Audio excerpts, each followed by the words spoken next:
Bonjour à tout le monde, j'espère que vous allez bien. Donc cette petite vidéo va vous parler aujourd'hui toujours d'une forme d'énergie, mais qui est très très importante, vous allez voir, l'énergie thermique, qui va nous permettre d'expliquer l'effet de serre. Donc on vous en parle depuis longtemps, l'effet de serre. Je peux vous dire que déjà les lycéens le maîtrisent toujours pas, parce que j'ai mes sources au lycée par exemple de Camus. Je sais que ben voilà, il y a encore beaucoup d'erreurs à ce sujet-là. C'est quelque chose de très important. Il faut absolument qu'on fasse une vidéo à ce sujet-là. Donc c'est parti. Alors déjà, ce qu'il faut savoir sur l'énergie thermique, c'est qu'elle peut donc se transférer et elle a différents modes de transfert, de transport, si vous préférez. Donc sur ce dessin, on voit le mode numéro 1, c'est ce qu'on appelle la convection. Là ici, on voit qu'au-dessus des flammes, en fait, il y a des petites flèches qui montent là, il y a les mains qui sont là. C'est l'air qui est chauffé au niveau de la combustion du bois, qui va monter, qui va donc se déplacer. Et cet air chaud va venir chauffer ensuite les mains qui sont au-dessus. Donc l'énergie thermique, elle est transportée, on va dire, par une matière et qui va se déplacer. On appelle ça la convection. Deuxième mode potentiel, donc c'est la conduction. Dans ce cas-là, on voit dans le numéro 2 la barre de fer. Elle, c'est bien une matière, toujours la barre de fer, un peu comme de l'air, c'est une matière, mais cette barre de fer ne se déplace pas. C'est la chaleur, l'énergie thermique qui tout doucement va avancer dans la barre de fer. Donc, la conduction, donc, c'est par contact avec une matière qui tout doucement va donc se chauffer. Dans le cas 1 et 2, il y a donc de la matière qui rentre en jeu. Dans le cas numéro 3, c'est différent. C'est du rayonnement. Ça veut dire que l'énergie thermique va se déplacer par des rayons.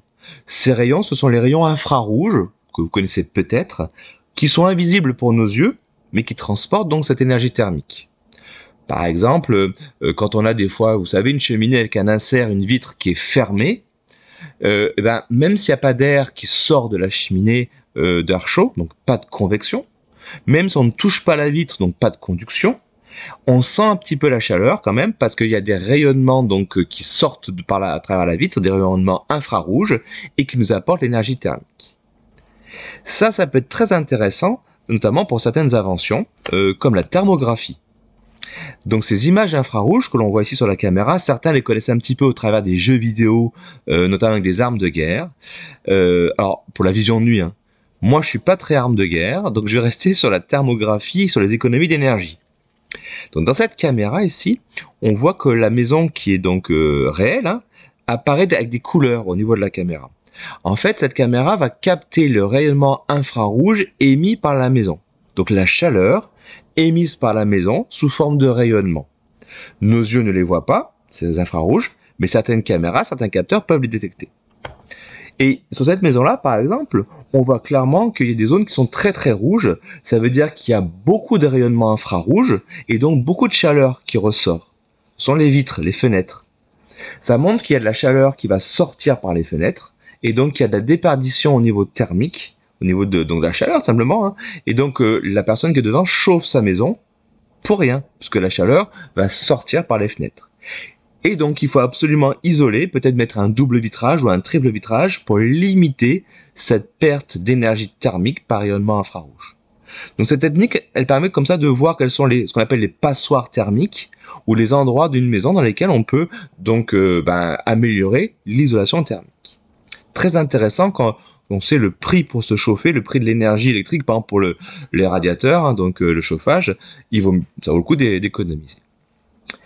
Deuxième application possible de l'énergie thermique, comme ça, par rayonnement infrarouge, la serre d'un jardinier. Donc ici, on voit une serre un petit peu en vitre, certainement, une serre de belle qualité. Pendant la journée, le soleil envoie du rayonnement infrarouge, d'accord, des rayons même de lumière, tout simplement, qui vont venir frapper la serre. Une partie de cette lumière va être réfléchie par la serre, une partie va rentrer et va chauffer l'intérieur. Bon, la journée, pour chauffer les tomates, ou les fleurs, pas besoin de la serre. Le soleil le faisait assez bien comme ça. Là où ça devient intéressant, c'est la nuit. Quand il n'y a plus de soleil. Dans ce cas-là, on pourrait dire qu'il n'y a plus de chaleur.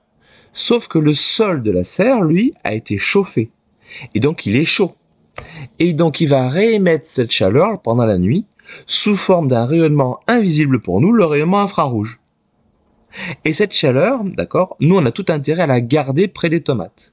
Et c'est là que la serre du jardinier devient intéressante, c'est que cette structure tout autour des tomates, va bloquer une grande partie du rayonnement infrarouge qui va retourner dans la serre et en laisse passer une partie dans l'air quand même, bien sûr, hein. Mais la majorité reste au niveau des tomates, et donc les tomates, elles vont profiter de chaleur même la nuit, ce qui va favoriser leur croissance. D'où l'intérêt des serres, qui permettent de faire grandir des plantes plus vite, parce que la nuit, elles ont aussi de la chaleur et pas seulement la journée. On peut retrouver ça autour de la Terre. L'effet de serre autour de la Terre. Mais c'est le même mot serre, hein, ça vient de la serre du jardinier. La journée, le soleil éclaire, chauffe la Terre. Très bien, je pense que ça, tout le monde l'avait compris. Autour de la Terre, il y a une atmosphère. Et dans cette atmosphère, il y a donc des gaz, plusieurs, et certains qu'on appelle gaz à effet de serre. Par exemple, le dioxyde de carbone est le plus connu, CO2 en formule. Ou le méthane en est un autre, aussi très connu. Il y en a d'autres, hein. Et bien, ces gaz à effet de serre vont jouer un rôle très important la nuit. La nuit, d'accord, il n'y a plus de soleil. Ça, j'ai rien inventé. Mais donc, c'est ce qui se passe ici, sur la droite du document. Mais la nuit, le sol de la Terre qui a été chauffé va réémettre cette chaleur par du rayonnement infrarouge. Et bien, cette chaleur, comme pour la serre du jardinier, il y a 95% des rayons, d'accord, qui vont revenir vers la Terre grâce à l'effet de serre, qui va maintenir cette chaleur, ces rayonnements infrarouges réémis par le sol, donc autour de la Terre. Et ça, c'est très bénéfique pour nous, parce qu'il fait chaud sur Terre, et c'est plutôt agréable. Et en plus, ça a permis à la vie de se développer, parce que grâce à cette chaleur, il y a de l'eau liquide sur Terre, donc c'est très intéressant. Le problème vient que, de par nos activités, on augmente la production de dioxyde de carbone, par exemple quand on brûle de l'essence, tout simplement. On augmente là aussi la production de méthane à cause de l'élevage, de l'agriculture. Donc on augmente la taille de la serre. Et donc on augmente l'effet de serre. On appelle ça l'effet de serre renforcé. Et s'il y a plus d'effet de serre, d'accord, eh ben, il y a forcément plus de chaleur qui va être retenue autour de la Terre. Et donc ça provoque un réchauffement climatique global. Et là commencent les problèmes donc du réchauffement climatique. Voilà, j'espère que c'était clair. Je vous souhaite une très très bonne journée et puis à bientôt. Au revoir.